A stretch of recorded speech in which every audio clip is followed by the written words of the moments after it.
Buxoro davlat universiteti qanday qilib Buxarskiy государственный universitetga aylandi? 2013-yilda Buxoro davlat universitetida mustaqil izlanuvchilar safiga qabul qilish uchun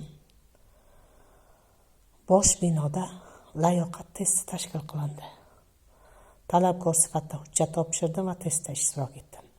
Kerakli ballni yig'ib, testni muvaffaqiyatli topshirib guvohnomaga ega bo'ldim. Kompyuterda berilgan savollarni yechgunimga qadar boshidan oxirigacha tepamda tik turdingiz, Gulmurod Zaripov. Ilmiy bo'lim kotibi Gulmurod Zaripov, ayting. Boshidan oxirigacha kuzatib turdingiz savollarni yechganimda. Guvohnomani qabul qilish uchun Toshkentga borganimda O'zbekistondagi barcha oliy o'quv yurtlari talabgorlarining hujjatlari kelgan, faqat mening hujjatim yo'q edi. Hujjatlarim yo'qotilgan edi.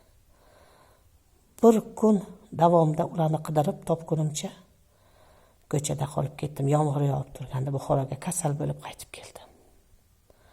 Guvohnomani qo'lga kiritib keldim.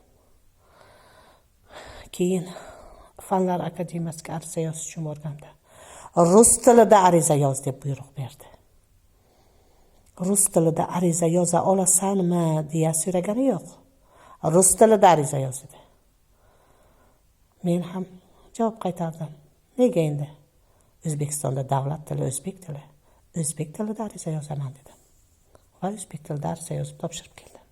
Shundan so'ng 2014-yil 2-sentyabrda Buxoro davlat universitetida saralash komissiyasi majlis tashkil qilib, ko'chaga uloqtirdi. Hatto o'zim o'qigan Buxoro tumanidagi 28-umumta'lim maktabiga o'qituvchi sifatida ishga joylashishimga ham yo'l berilmadi. Sizlar bugun Putindan bekorga mukofot qabul qilib turibsizlarmi?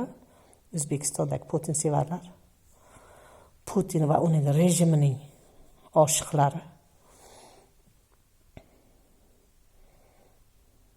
Boshimga qanday kunlarni solgansizlar, hammasini birma-bir aytib beraman. Butun dunyo eshitsin sizlarning qilgan ishlaringizni.